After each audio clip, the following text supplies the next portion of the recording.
Olá, galera da Casa de Oração, Rodrigo de novo. Faltam 2 passos, dos quais 11 nós colocamos como principais ou básicos para seguir o nosso Mestre Jesus. E nesse vídeo eu quero continuar fechando esse conteúdo dos 11 passos, abordando os 2 últimos. O primeiro deles é do 10º passo, entendermos que Jesus também sofreu todas as dores que nós, homens, sofremos. Nós, humanos, temos dificuldades, nós, humanos, temos limitações, nós, humanos, precisamos dormir, igual eu falei, nós temos a nossa carne, nós precisamos comer, nós precisamos beber água, nós temos N necessidades carnais que são inúmeras, e não posso ficar citando aqui porque acho que foge do escopo do vídeo. Mas é interessante a gente pensar que nível de necessidade humana Jesus tinha. Será que ele sentia a mesma dor física que eu sinto? Será que ele tinha as mesmas dificuldades quando eu ia fazer uma conta de matemática complexa ou algum raciocínio lógico muito complicado?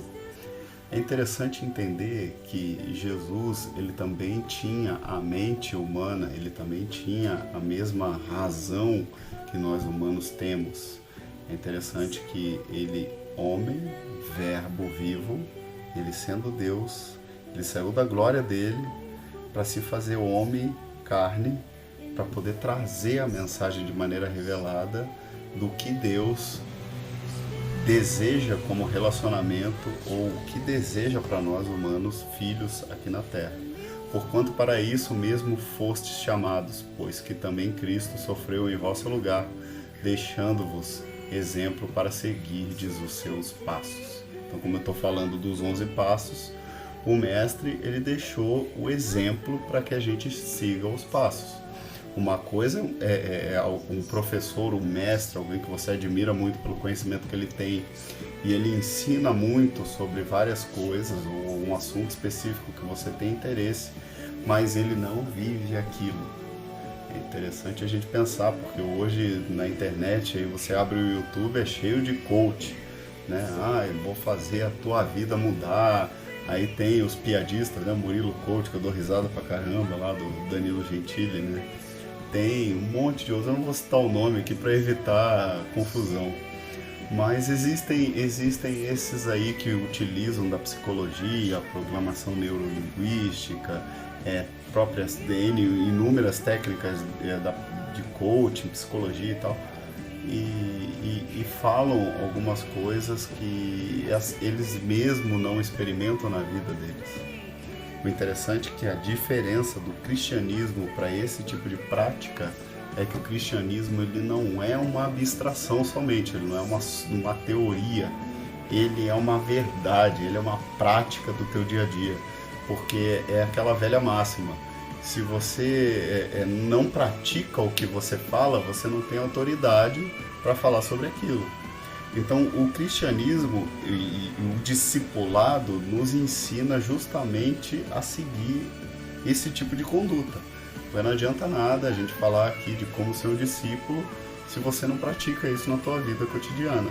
Então, o ser discípulo exige que nós, mesmo sabendo das nossas limitações humanas, experimentemos a prática do que o Espírito de Deus ou a vontade de Jesus para nós, os ensinamentos de Jesus para nós, sejam prioridade em nossa vida, sejam palavra máxima e processo decisório. Entenda que o decidir por seguir Jesus, ele é um processo de arrependimento diário, porque o que acontece? Paulo fala que a nossa carne, a nossa mente milita contra o nosso espírito. Ou seja, parece loucura muitas vezes fazer algumas coisas que o Espírito Santo fala no nosso coração. A nossa mente julga isso como doideira, né? Vai lá, fala tal palavra, que sou eu, Deus, que estou te mandando para aquela pessoa que você nunca viu na vida. Meu, tua mente vai dizer, para de ser louco, você está aleluiado, você está alienado com a Bíblia, você está aí agindo igual esses religiosos doidos, você está querendo aparecer, para com isso, tal. Então a nossa mente milita contra o nosso espírito. E isso faz com que, na medida que a nossa fé toma mais espaço do que a nossa razão, não significa também, vale ressaltar, que você vai abdicar completamente da tua razão. Em nenhum momento Jesus ou Deus quer isso para nós humanos. Que nós deixemos de usar a nossa mente, a nossa razão ou aquilo que está ao nosso dispor. Eu não estou desmerecendo o papel que tem a psicologia, não estou desmerecendo o papel que tem o coaching, eu não estou desmerecendo o papel de todas essas ferramentas que muito interessantes e contribuições científicas sensacionais fazem com que a nossa qualidade de vida melhore substancialmente. Eu não estou desmerecendo o papel de tratamentos médicos tradicionais, mas também não estou desmerecendo o papel de uma boa distribuição do uso da fé nisso. Cabe a você, discípulo, crente, usar isso com muita sabedoria, né?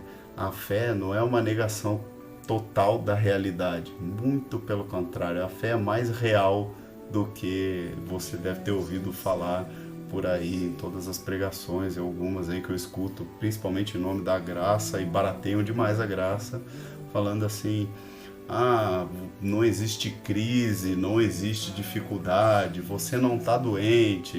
Me desculpe, mas eu não consigo concordar com esse tipo de discurso. Por quê? Porque a minha fé, ela não é uma negação da realidade.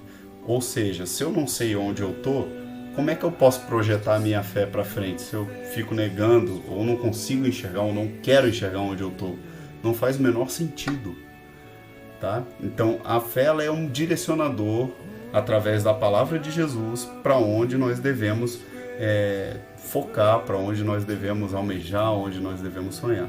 Vale ressaltar que esse tipo de chamado tem um propósito de Cristo para nós. Olha aqui, ó, o discípulo de Cristo também passa por dificuldades na vida. Essas coisas vos tenho dito para que tenhas paz em mim. No mundo passai por aflições, mas tem bom ânimo, eu venci o mundo. Aí tem outras passagens relacionadas aqui, vale você dar uma consultada aí, discípulo e seguidor, mas é interessante você entender que você não saiu do mundo simplesmente por crer em Jesus. Você continua vivendo num mundo que tem corrupção, que tem gente querendo te ferrar, que tem crises e crises, tem fome do teu lado, tem uma série de problemas, pois o mundo ele jaz no maligno.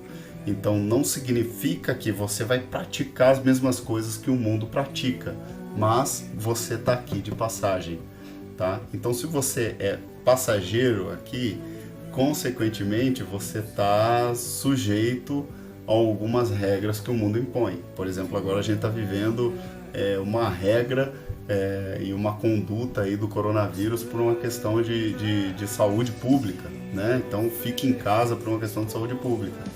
Eu, como cristão, obviamente, eu queria poder ir trabalhar, eu queria poder fazer as coisas cotidianamente, igual eu quero fazer, interagir com as pessoas, dar abraço nas pessoas, apertar a mão e tal. Mas, lógico, por uma questão de inteligência e de saúde pública, eu devo honrar isso. Não significa em nenhum momento que eu concordo com esse tipo de coisa, que eu aceito isso, ou que eu sou, alheio a esse tipo de coisa também. Mas vale ressaltar que nós não precisamos nos contaminar com as coisas do mundo.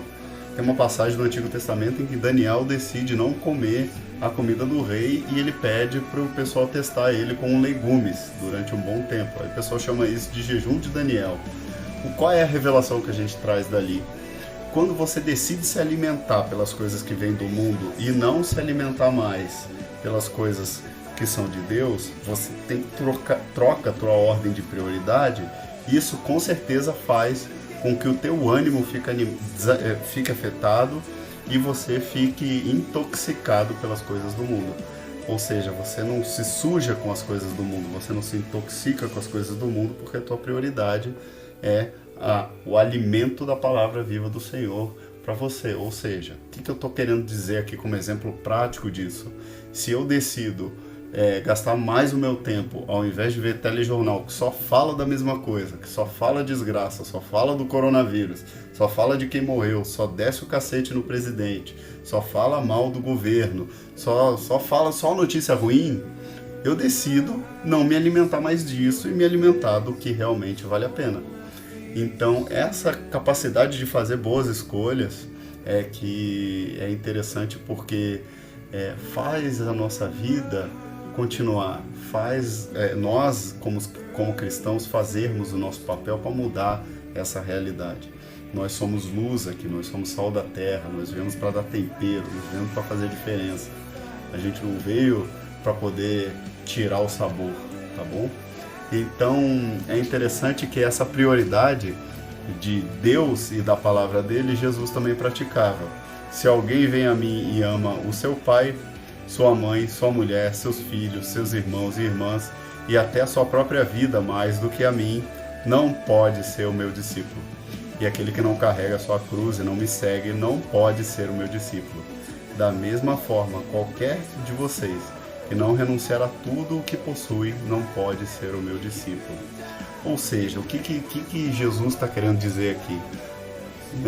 Eu tenho, Rodrigo, muitas posses, eu tenho uma família abençoada, minha família é uma beleza, eu tenho muito dinheiro, eu tenho um bom carro, eu tenho um bom trabalho, eu tenho uma boa casa. Eu vou ter que largar tudo isso para poder seguir Jesus, eu vou ter que ficar na igreja o dia inteiro. Sinceramente, meu irmão, você acha que Deus precisa disso tudo? Dessas coisas materiais e da maneira que você vive a vida? Você acha que Deus precisa até mesmo de você? Deus é Deus, Ele é autossuficiente, Ele não precisa dessas coisas. O que Ele precisa é que o teu foco de prioridade não seja nas coisas terrenas e materiais, mas o teu foco de prioridade é a noção de riqueza e abundância na tua vida, seja pela presença do Espírito Santo, pela presença da Palavra de Deus, pela presença da comunhão com Ele dentro de você, que isso é a coisa mais rica que o ser humano pode ter. Então, é esse tipo de entendimento que a gente precisa ter de prioridade de Deus em nossa vida. Eu priorizo aquilo que é o mais valioso. Deus é tão mais valioso do que a minha própria vida. Tem tanta gente que fala assim, vão-se os anéis, ficam-se os dedos, né? Aquele velho ditado. Ou então, o que é mais valioso na sua vida hoje? A pessoa, a própria vida. Então, vou cuidar da minha saúde, né? Mas eu pego e pergunto isso para um discípulo depois de ler essa passagem. O que é mais valioso na sua vida hoje? A sua saúde, a sua própria vida ou a vida de Deus em você? Meus irmãos, muitíssimo obrigado. A gente chegou nos 11 passos. Lógico que provavelmente existem outros, mais passos que o mestre deu e que talvez aqui eu não consiga captar todos, mas eu resolvi resumir em 11, me perdoem se houve algum equívoco ou alguma omissão, mas eu fico por aqui, espero no próximo vídeo contribuir mais com o discipulado. Agradeço a Casa de Oração, a pastora Elza, a você que assiste, compartilha, dá like, comenta e que abençoa outras vidas e que transborda no Espírito. Um grande abraço do Rodrigo e até o nosso próximo vídeo.